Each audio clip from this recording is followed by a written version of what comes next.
World of Warcraft's latest numbers are in. Welcome back. It's time again for WoW's health checkup. This time it's more interesting though. So, Season 4, it's a season of these greatest hits, dungeons, fated raids, and experimentation. All with a pretty damn dramatic reduction in the amount of just shitty busy work that's needed. It's also a season that, at least per the metric of something to do, did remove the usual mammoth content drought that WoW tends to have at the end of an expansion. Season 4 was a good idea, and I think Blizzard should continue doing things like Season 4. It was a very good idea. Delivered by a pretty small group, Season 4 basically represents the efforts of a somewhat more player-centric, feedback-responsive Team 2. So, did it work? Well, we love diving into this data. Hit the description, by the way, for the, full dive in what the data actually is and how it's sourced. Yeah, I want to see and this. Diving into the data is exactly what we're going to do today. I love numbers. We're going to find out, did this experiment solve the content drought per the numbers? Did it retain more players than usual, prevent raid population fall-off? What did not work, and what did work? Like today's sponsor, buyraycon.com/Bellular, where you'll get 15% off your first purchase, plus $20 off the gaming earbuds, or $10 off the gaming headset. Wow. And yes, I said gaming. Raycon are moving in with the wireless gaming earbuds and headphones. Both of these are compact, portable, Amazing. and great for gaming on all of your devices. Same form as the last They're one? low Yeah. latency.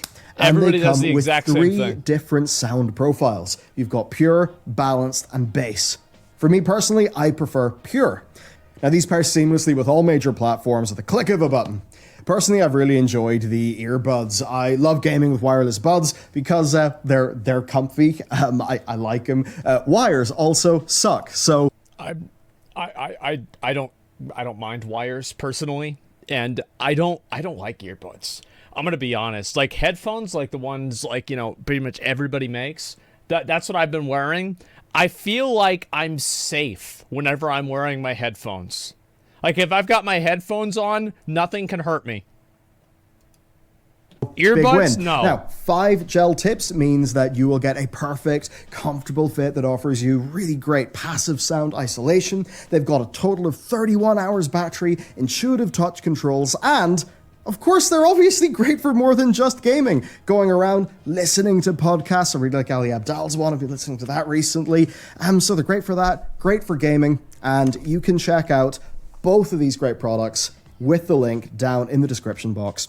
Buyraycon.com/Bellular. You'll get 15% off your Raycon purchase, plus $20 off the gaming earbuds, or $10 off the gaming headphones.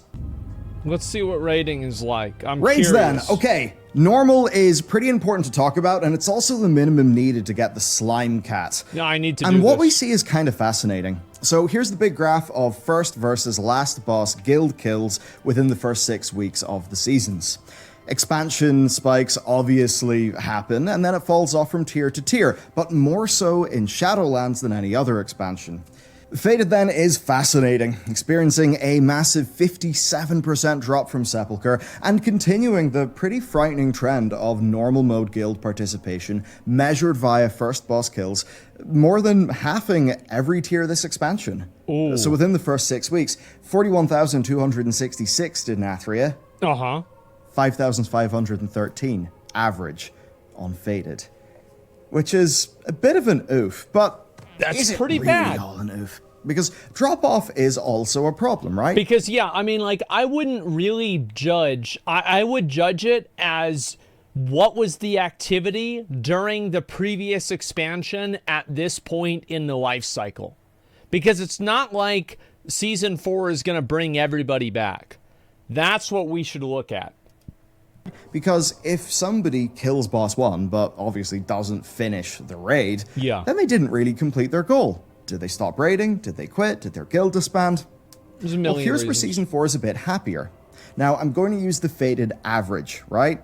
Where, while only 5,513 first boss kills tended to happen, 5,129 last boss kills happened. So I feel like that's really fucking good.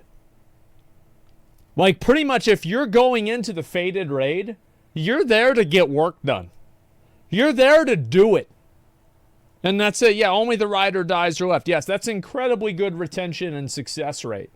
And like you can see, this is higher than any other raid. The only one that's even close is Antorus.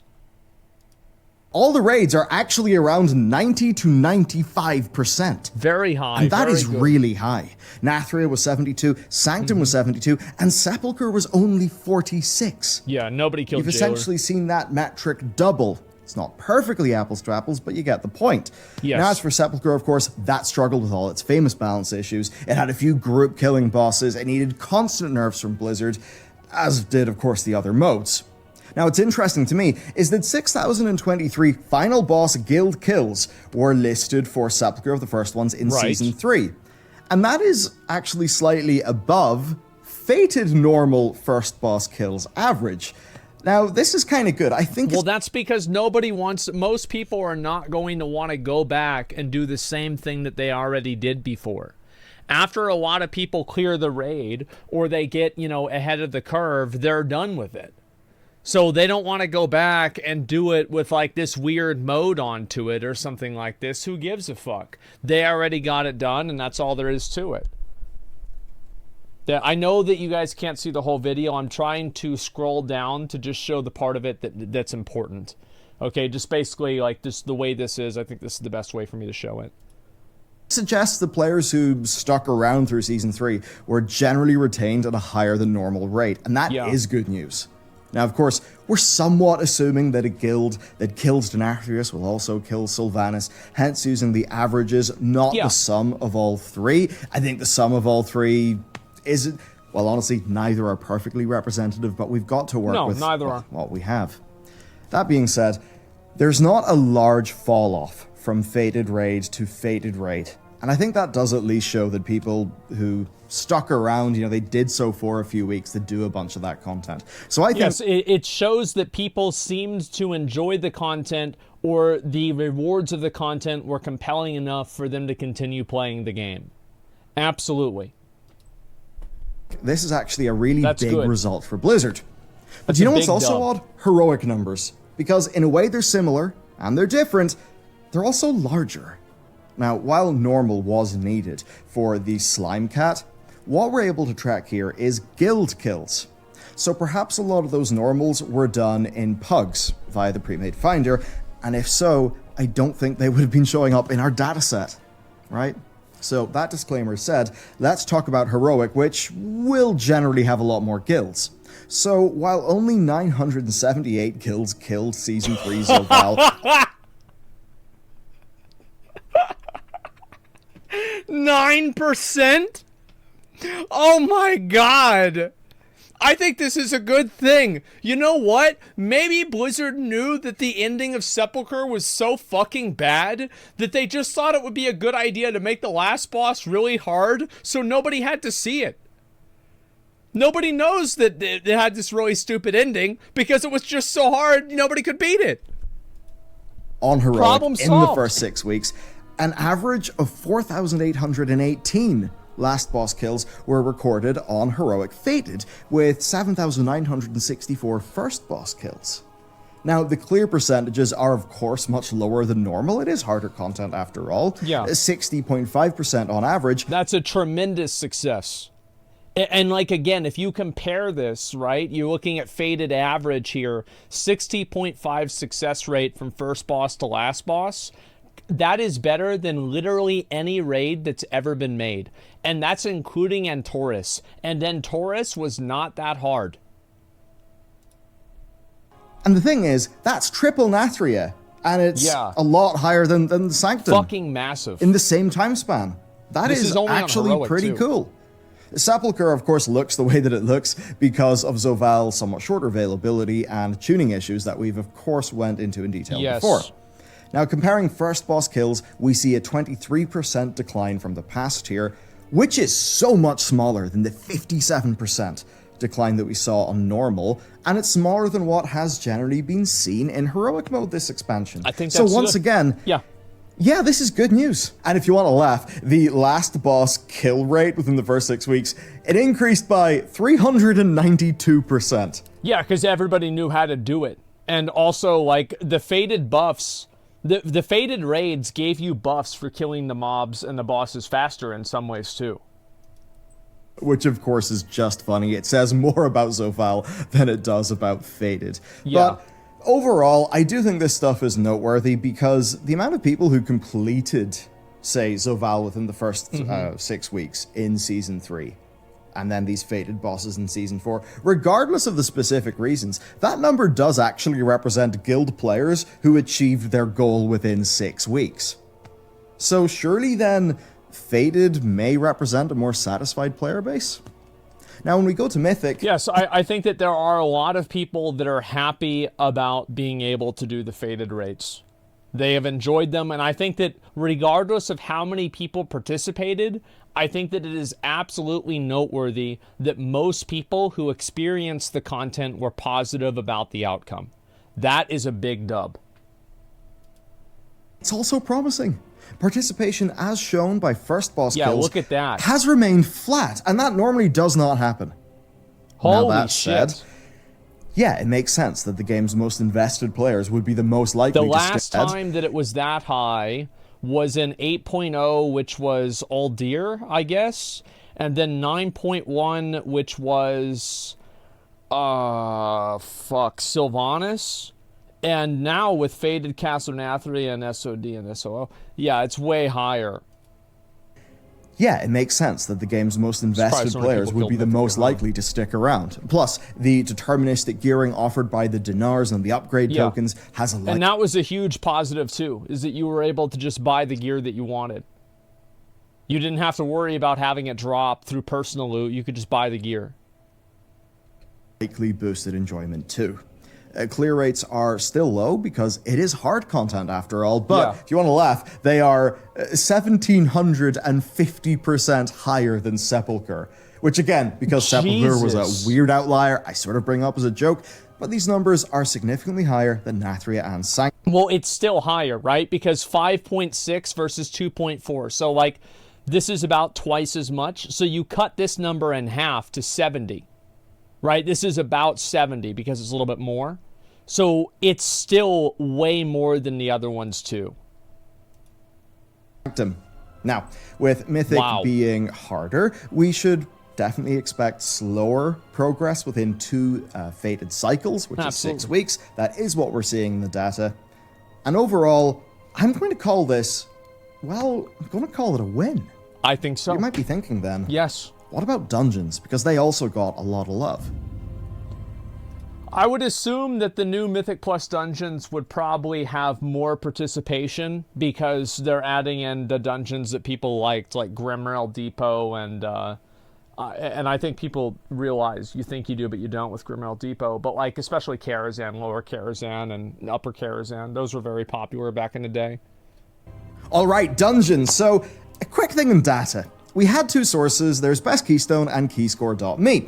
Now, we used Best Keystone for a long time, but unfortunately it died for a bit, so now we're using Keyscore.me. But you may notice it's producing these massive numbers in the millions, whereas you had smaller numbers on the other data source. It actually turns out that Keyscore counts character runs, not total group runs. Oh, that so when makes you sense. divide the best, or the Keyscore.me stuff by 5, it actually brings its historical numbers more in line with Best Keystone. So the upshot actually is that we've got pretty damn good Mythic Plus data. So what story does it tell? In short, it's pretty fucking good. Now, sadly, week 1 of Season 3 has broken data on our source, but all the other weeks in this sample does work, and we're using the first 8 weeks. So we can make a comparison, and it's a bloody interesting one, where compared to Season 2 and Season 3, Season 4 actually has the strongest start. Rather dramatically so, with week 2 of Season 4 being over double that of week 2 Season 3. That's insane. That's a lot of people. I think also people wanted to run the Mythic Plus dungeons because they gave way better gear. You could get like 288 or something like that gear from Mythic Plus, which is better than anything else that you could get in the raids. So yeah, Valor farming, uncapped Valor, people could just run them like crazy. If you put the rewards there, people will come. And still much higher than Season 2. I mean, wow. The drop-off from that big, large spike absolutely is there in Season 4. I think, obviously, there's a lot of novelty there, so people would have piled in, and people would have been filtered out pretty quick. And by week 6, you actually see that all 3 seasons are at around the same level of performance. Yeah. But that being said, Season 3 may have actually had artificially inflated numbers. Ish. Why is that? And there's a few reasons for that. So, number 1, you could get tier loot from the Great Vault. So much like how Mythic Plus participation skyrocketed in Season 4 of Battle for Azeroth because of corrupted gear, I think, again, because tier could appear in the Great Vault, you were seeing a lot of people want to fill up their vault. If you build it, they will come.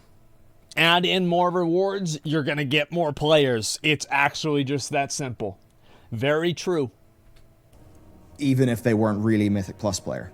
And also, there were 10 dungeons in the pool, and that did come along with a higher Keystone Master requirement, and that does mean that in Season 3, people were incentivized to run more dungeons. Yeah, that's true, because in Season 3, they made it harder to get Keystone Master, so you had to do more runs, basically, which was annoying. Whereas, of course, if you look at Season 4, it is 8 dungeons instead of 10. Now, taking those factors that boost Season 3 into account... In my opinion, I think that they should lower... I don't like how... I wish... here's the way to say it. I wish that the achievement for getting Keystone Master was to just complete a plus 15 of every dungeon, Tyrannical or Fortified. One or the other, you just have to complete one of each. Because I do think that there are a lot of people that now they have to do twice as much work. You have to do the same dungeon 2 times. Like, who gives a fuck? Like, is it really that much? It's not a real skill challenge to just do the same dungeon on Tyrannical versus Fortified on a 15. I just feel like this is time dilation. That's all it is. It's just, it used to take 20 hours. Now it takes 40. If we were to assume then that Season 3 is maybe a decent bit lower than Season 2, I think that does make sense, right? You would expect people to leave during an expansion. But then you might... Get rid of Tyrannical and Fortified just to one scaling metric? I agree with that, actually. I think that the dungeon should be based off of the metric of Tyrannical.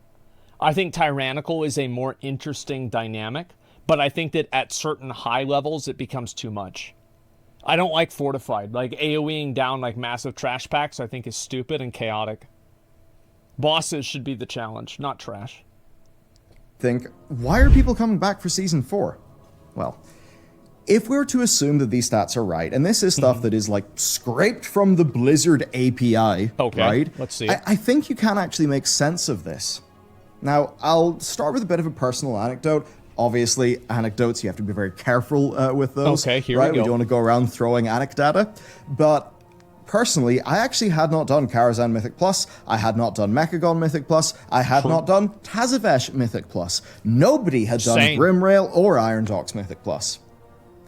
Even if you played those dungeons back in the day, right? Even if you did Karazhan Mythic Plus, I hate to break it to you, I really do, but that was in, 2016, Okay, alright, come on. I don't need to hear this. Please, let's move on. 2017. Yeah, to, 2018. That's, 4 years ago. So, I think that will have felt novel to people, right? Certainly a lot more novel than if Season 4 had the same, 8 core Shadowlands dungeons plus Tazavesh. So, I think that this just would have felt more new to more people, and therefore it would have been more of a reason to come back. Oh, also, yeah, for sure. I was part of the Season 3 normal and heroic dataset because my guild did Sepulchre. But I'm sorry to hear only that. a handful of our players played in Season 4.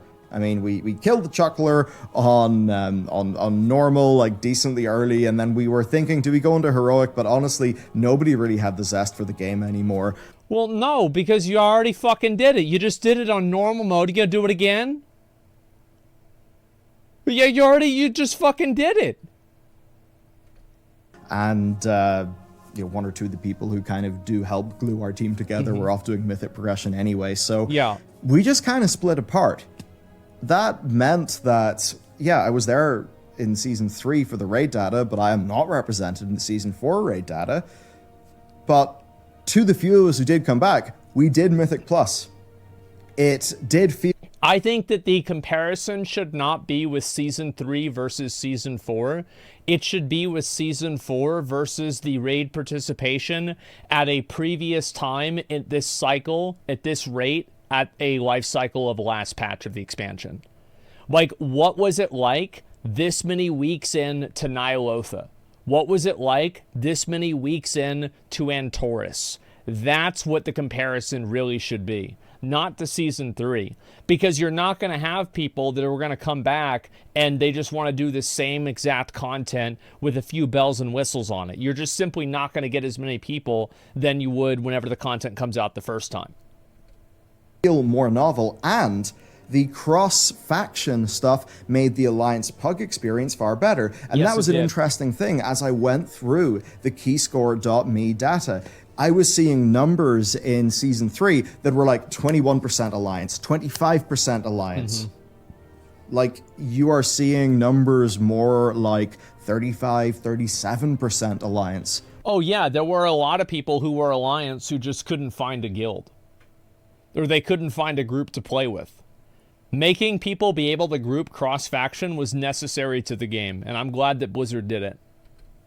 In Season 4. And I think that just shows how much better of a group formation experience there now is that cross-faction has been added into the game. Of course, me and Matt got that on turbo mode because, well, I was healing and he was tanking. So overall to me, it really does not seem insane that so many people would go and check out those dungeons for the novelty. I'd Yeah, also say that, absolutely. like, people want to try them out again. the final wing of I did that. Like the first like couple weeks the Season 4 came out, I got invited by a few guys that I did Mythic Plus with back in Legion, and they were like, back for another round? You want to go for another round, Baldy? And I was like, fuck it, let's go. And we went and we did Karazhan, upper and lower, in 15. the mega was fun. dungeons, like, it's not super long, right? And I don't know, like between Iron Docks and Grimrail as well, like those just feel like very doable dungeons. So Yeah. we're overall seeing participation is up. Now, we can't really see specific player numbers. I'm sure that via the Armory API, you could find out how many people got Keystone Master this season. I think that you can logically assume that more people are playing the game now at this point in the life cycle of the expansion than, number one, they would be if we didn't have a Season 4 and we were still in Season 3, and number two, than they were at this point in Ny'alotha and they were at this point in Antorus. So I think that's probably the sort of thing we need to work out So as it was a an data source improvement for sure. ourselves. If we can get like a little bit of development work done so that we can actually store all that data as time goes on. So, you know, there could be some funny business, like you could have the same number of players, but they're just running more Mythic Plus. Yeah, exactly. That could definitely be the case. I think that probably would be the case because obviously now Keystone Master requires more things to do. So you're going to have more people being pushed to just do more things. And on top of that, you're going to get the remaining players that are still playing in Season 4. These are going to be the more hardcore players. So it would make sense that they would, per capita, do more Mythic Plus dungeons. It just makes sense. But I'll definitely say that for Season 4, weeks 4 through 8, to be around the same participation of prior seasons of the game is That's just pretty good. fantastic. Especially when you think about how this fundamentally is all, you know, greatest hits content rather than brand new content. How it didn't come with a new story, a new like core No, it's hook, nothing. a major new marketing just beat, or a bigger new number, zone. better person. And this it. absolutely, I think, shows the benefits of shaking up that dungeon pool. Another thing, then, is uncapped Valor points. That's a fairly massive change. And thank God for that. Again, I really hope that Blizzard gets this fucking idea out of their head that, oh my God, we can't have something in the game that most people can just enjoy casually because there's a handful of psychos out there that will shit in their own fucking chair and play the game 27 hours a day. Nobody fucking cares. Let's say a few people get better gear faster than everybody else. It's a raid. This is not PvP. Now, in PvP, it does have to be balanced because, you know, obvious fucking reasons. However, in PvE, who fucking cares who clears it faster? It doesn't matter. It would mean that if you kept running dungeons, let them do it. You would keep feeling rewarded. Yeah, exactly.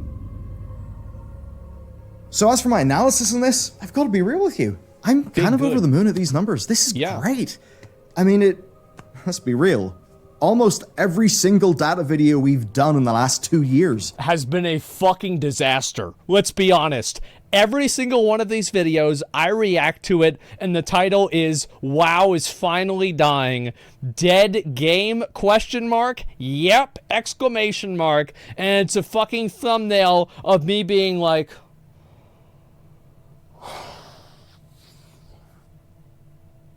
and that's it. And the videos are so popular, man. Has been bad news. Yeah. So seeing that these faded raids are seemingly doing a good job at retaining players, they're doing a great job. That is a brilliant sign. Even if those numbers are, compared to the past of the game, small.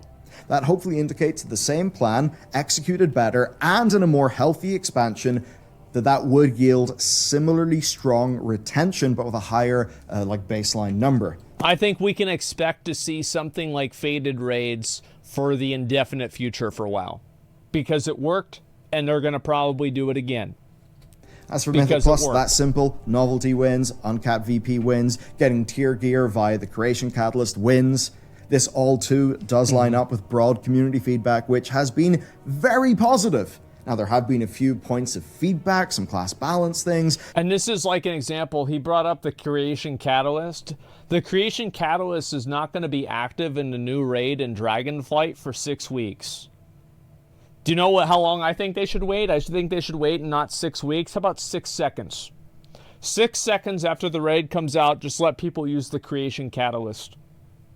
Problem solved. Yeah, nobody cares. Nobody cares. Oh well. They get the tier too fast. They get the tier. Oh my God, they're gonna get the rewards. Oh my God, like it was fine.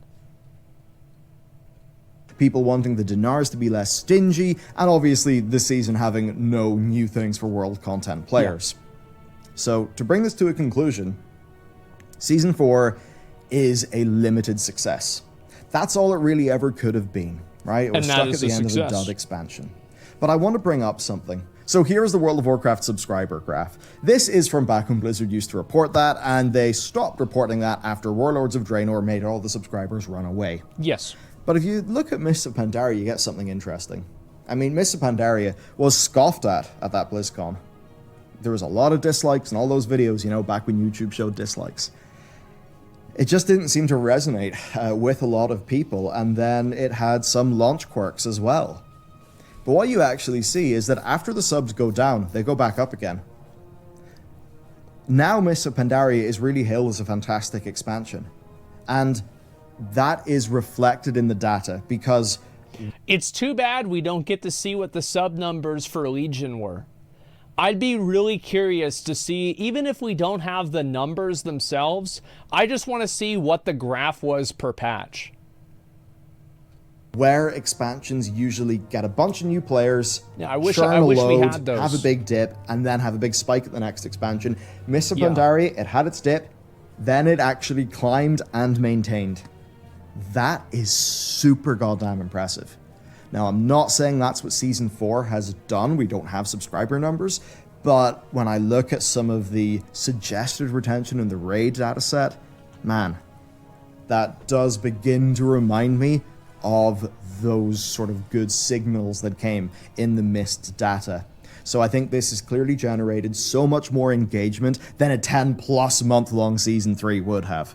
Players got game to enjoy, developers got to experiment. It is a win-win. So then what can we get in the future? Big dub. I mean, what? Faded old raids as a side activity alongside current raids? Maybe a revamped time-walking sort of old raid thing where I think that would be really cool if they did that, but I think that what they really should do is that they should just apply these faded affixes to raids that are out of the current tier.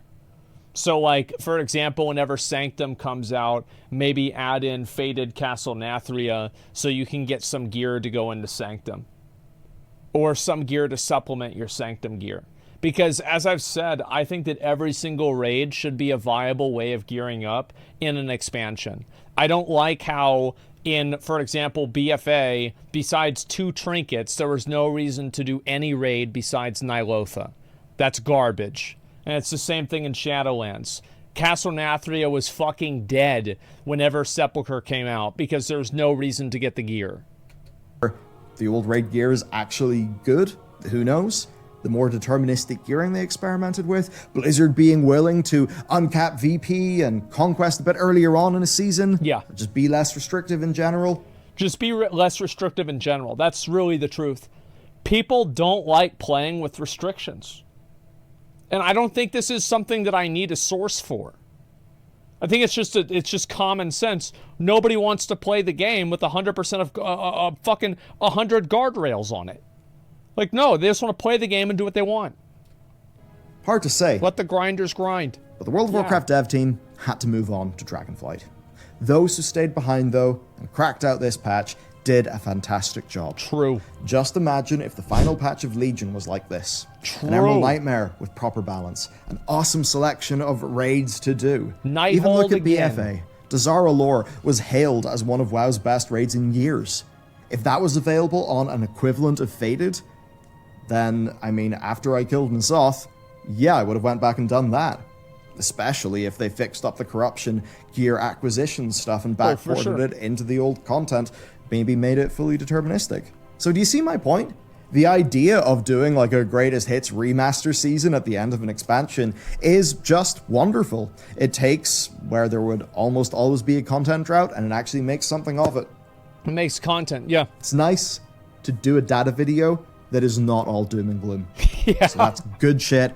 And let's hope that good shit continues into the next expansion. So that's it for today's video. Thanks to our sponsor. You can check them out down below, and I'll see you next time. This is a great video. I liked it a lot. Again, I'd be really curious to see what the data would be for the same time in Ny'alotha and Antorus. I'm really curious about that. But yeah, G'huun faded? Okay, alright, so that's not a good idea. I think the G'huun is one of those raids where we just don't do him anymore. Yeah, that's fine. This is a Belura video. You guys have obviously seen a million of these, so you know what to do. Make sure to give it a like, give them a sub if you haven't already. We've been watching these videos for a very long time. And I actually loved G'huun. Yeah, so you probably didn't do Mythic. Because I not only hated G'huun, but G'huun made me hate my entire guild. It was fucking awful. Oh my god. Like, it seems so easy, because the reason why G'huun was hard is because people are stupid. And they were too focused on doing damage and not doing mechanics. And they would stand in the fucking... Like, we had this one warrior... And you know, like in the end, in like G'huun Mythic, you like between like the first and the second phase, like go after he does like the lightning thing, and like everybody would have to like get away and like AoE down all the remaining G'huunies, the little small crawly boys. We had this fucking warrior that would run in there every single time and get a debuff on him because he just couldn't stop himself from parsing. It was not me. And he could not stop himself from parsing. Now, if I was making a video about it, I absolutely would be doing that, right? I think that parsing is probably one of the worst things that's happened to WoW. I'm going to be honest. I think that parsing makes everybody play a lot worse. Everybody plays worse because of parsing. Because parsing requires you to do, most of the time, in most bosses, besides something like Patchwork or something else like that, parsing requires you to do things that are not natural to the raid. Parsing, it's a website that records how much DPS you do.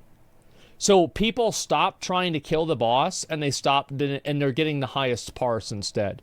Whenever I used to do this, it was a very simple thing I would look at. You can wipe all week, but you only have one chance to get that parse. So if you've got to wipe the raid, it is what it is. And I've wiped raids before because I had a bad parse. I just taunted the boss, wiped the raid. Oh, oops, sorry guys, it's my bad. Nobody knew what really happened, right? But nobody could believe it was happening.